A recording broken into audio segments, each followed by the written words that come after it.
it for all of us. మిత్రులందరికీ నమస్కారం. అందరూ చాలా చక్కగా మాట్లాడారు.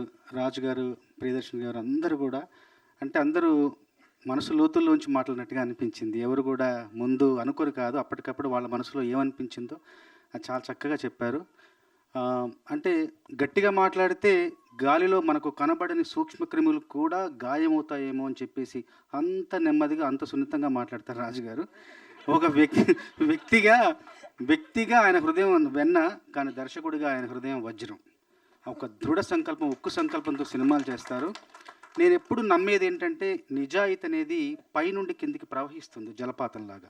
నిజాయితీ ఆయన 100 పాళ్ళు నిలువెత్తు నిజాయితీ ఆయన రాజుగారు. ఆ నిజాయితీ, ఆ నిజం అంతా కూడా కళాకారుల్లోనూ, నటీనటుల్లోనూ, సాంకేతిక నిపుణుల్లోనూ కూడా ప్రవహించి అందరూ నిజాయితీగా పనిచేశారు ఈ సినిమాకి. నేను సినిమా చూసిన తర్వాత పాటలు రాయడం కోసం వచ్చినప్పుడు 2.5 గంటలు సినిమా చూసిన తర్వాత ఏం పాటలు రాయాలి, ఎలా రాయాలని ఆలోచించకుండా ఈ సినిమాని ఎవరికి చెప్పాలి, ఏ పెద్ద సంస్థలకు చెప్పాలి, ఈ సినిమా బయటికి ఎలా తీసుకెళ్ళాలి, ఎలా ప్రజలకు చేరువ చేసే ఆ క్రమంలో నేను ఎలా సహాయపడాలని అదే ఆలోచిస్తున్నాను చాలాసేపు. దీన్ని ఎలా బయటికి రాబట్టాలి బయటికి అని చెప్పేసి చాలాసేపు ఆలోచించి తర్వాత కొన్ని రోజులకు మళ్ళీ పాటలు రాశాను. ఈ సినిమాకి పాటలు రాస్తున్నప్పుడు నాకు ఎదురైన ఒక సంఘటన చెప్తాను. ఏంటంటే, ఈ సినిమాకి ఒక సందర్భంలో రాబిన్ ఒక ట్యూన్ చేసి, అప్పటికే ఆర్కెస్ట్రా చేసి నాకు ట్యూన్ ఇచ్చారు. ఇచ్చిన తర్వాత నేనేమన్నానంటే రాజుగారితో 2-3 సార్లు విని, ఇది ఎందుకో నేను అనుకున్న భావాలకు, ఆ సందర్భంలో రావాల్సిన భావాలకు ఈ బాణిలో పొదగదేమో, నేను రాయలేకపోతున్నానేమో, అందువల్ల స్వేచ్ఛగా నేను ఒకటి రాసేస్తాను, రాసిన తర్వాత దానికి బాణి కడతారా అంటే అప్పటికి అది రికార్డ్ అయింది. దాన్నంతా పక్కన పెట్టి మళ్ళీ కొత్త పాట, కొత్త సాహిత్యానికి మళ్ళీ బాణీ కట్టే అవకాశం కోసం నేను అడిగినప్పుడు వెనకాడకుండా మీరు రాయండి, మేము బాణీ చేయిస్తామన్నారు. అబ్బాయి జైల్లో పడతాడు, అమ్మాయి ఎదురు చూస్తూ ఉంటుంది, అమ్మాయి పొట్టతో ఉంటుంది, ఎదురు చూస్తూ ఉంటుంది. అక్కడ తనొక జైల్లో ఉంటాడు, ఇక్కడ అమ్మాయి కూడా ఒక జైలు. అక్కడ ఊచలున్న జైలు, ఇక్కడ ఊచలు లేని జైలు. సో ఈ సందర్భంలో నేను రాశాను, నీదొక చెరసాల, నాదొక చెరసాల, నీది స్వేచ్ఛ లేని బ్రతుకు, నాది బ్రతుకే లేని స్వేచ్ఛ, ఇరువురి చెరలు తొలగేదెల, ఇరువురి చెరలు వేడేదెల, నీదొక చెరసాల, నాదొక చెరసాల, రాలేవని తెలిసి ఎదురే చూస్తున్నాను, వినలేవని తెలిసి ఏడుస్తూ ఉన్నాను, నీ గురుతులనే మోసి బరువెక్కాను నేను, అలసటతో అడుగే వేసి నడిచే గాయాన్నయ్యాను, నీదొక చెరసాల, నాదొక చెరసాల, నీది స్వేచ్ఛ లేని బ్రతుకు, నాది బ్రతుకే లేని స్వేచ్ఛ అని స్వేచ్ఛగా స్వచ్ఛంగా రాస్తే దానికి బాణీ కట్టి మళ్ళీ కొత్త పాట రికార్డ్ చేశారు. అక్షరానికి, సాహిత్యానికి, సృజనకి వాళ్ళు ఎంత అగ్రస్థానం, ఎంత పెద్ద పీట వేసే దర్శకుడు. కాబట్టి ఇలాంటి మంచి పాటలు రాయగలిగే అవకాశం నాకు లభించింది. కాబట్టి మనస్ఫూర్తిగా రాజుగారికి ధన్యవాదాలు తెలియచేసుకుంటూ, ఈ సినిమాలో అందరిది కూడా ఎంత నిజాయితీ ఉంటుంది నటనలో, ఎంత సహజత్వం ఉంటుంది, ఎంత స్వభావ సిద్ధత ఉంటుందంటే అసలు నటించారా నేను నమ్మలేకపోయాను వీళ్ళందరూ నటన చూసి. మామూలుగా సినిమాల్లో మనం కింద క్రెడిట్స్లో సాంకేతిక నిపుణులను వేస్తాం కదా, ఈ సినిమానికి సాంకేతిక నిపుణులతో పాటు నటనా నిపుణులను వేయాలేమో వీళ్ళకు, అంత బాగా నటించారు.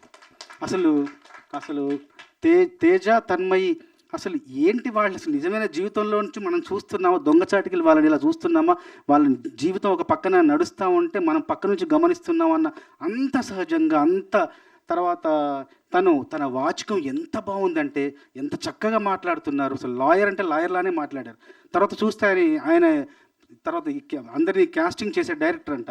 అది నేను ఆశ్చర్యపోయాను. పవన్ బాబు, నువ్వు నా పాటను పొగడేవని నేను పొగడట్లేదు బాబు, నేను నిజంగానే పొగడుతున్నా. అసలు జైల్లో ఒక మనిషి ఎలా ఉంటాడు, అతని మానసిక స్థితి ఎలా ఉంటుంది, అతని ప్రవర్తన ఎలా ఉంటుంది, ఎంత గందరగోళానికి, ఎంత అయోమయానికి గురయ్యి ఎలా వాళ్ళు ప్రవర్తిస్తారన్న దానికి అలా సాక్షాత్కారం. అసలు ఆయన చూస్తుంటే ఎంత బాగా నటించారు. మీరు ఫ్యాక్స్ నిజం లాగా అందరూ కూడా ఇవన్నీ చూస్తుంటే ఈ సినిమా ఎంత గొప్ప విజయం సాధించబోతుంది, నటనాపరంగా ఎంత పైమెట్టులు ఉంది సినిమా పరంగా అని నేను మనస్ఫూర్తిగా నమ్ముతున్నాను. అట్లాగే ప్రియదర్శన్ గారిని ఒక గొప్ప నటుడిగా ఆయనకు జన్మనిచ్చిన మలేషియన్ సినిమా ఎలాగైతే ఆయనకు జన్మనిచ్చిందో, ఈ సినిమా ద్వారా ఎంతోమంది నటన నిపుణులకు మరింత జన్మనివ్వాలని, కొత్త జన్మనివ్వాలని, ఆ జన్మ వాళ్ళ జీవితానికి కొత్త బాటలు వేయాలని మనస్ఫూర్తిగా ఆశిస్తూ చిన్నవాళ్ళు కాబట్టి ఆశీర్వదిస్తూ, నాకు 3 పాటలు రాసే అవకాశం ఇచ్చిన రాజుగారికి మరొక్కసారి ధన్యవాదాలు తెలియచేసుకుంటూ, నేలపైన పువ్వు రంగులన్నీ అక్షరాలాయే, నింగిలోన రంగులన్నీ కాగితాలాయే, నీకు నాకు లోకమంతా ప్రేమ కవితాయే, ప్రేమలోన ఈ క్షణాలి శాశ్వతాలాయే, ఇంకేమీ వద్దంట ఇంకేమీ వద్దంట నువ్వుంటే చాలంట అంతే, బంగారం అక్కర్లేని సింగారం ఏడుందంటే అచ్చంగా చూపిస్తానే నిన్నే, ఐశ్వర్యం అక్కర్లేని ఆనందం ఏడుందంటే స్వచ్ఛంగా చూపిస్తానే నన్నే. ఇలాంటి మంచి బాణీలకు మంచి సాహిత్యం రాసే అవకాశం వచ్చింది. మరొకసారి రాజుగారితో ఒక అనుబంధం చెప్తారు. మలేషియం కావచ్చు, ఈ సినిమా కావచ్చు, నేను ఒక రెమ్యునరేషన్ చెప్తా, ఆ రెమ్యునరేషన్ నేను అడిగింది తీసుకొచ్చిన తర్వాత నేను పాట రాసిన తర్వాత పాపం ఈ సినిమాకి అంత శక్తి, అంటే ఎంత శక్తి ఒక సినిమాకు ఉంటుంది, ఒక మార్కెట్ కానీ అదంతా చూసి నేను అడిగిన దాంట్లో ఒక 60% తీసుకున్నాను, మిగతా 40% అతనికి వెనక్కి ఇచ్చాను. ఎందుకంటే చిన్న సినిమా కష్టపడి చేస్తున్నాడు. నేను ఎందుకు ఇప్పుడు ఈ సంఘటన ఎందుకు చెప్తున్నానంటే వచ్చేసారి ఈ సినిమా ఘన విజయం సాధించి నేను అడిగినంత మీరు ఇవ్వాలి, అది నేను తీసుకోవాలని కోరుకుంటున్నాను.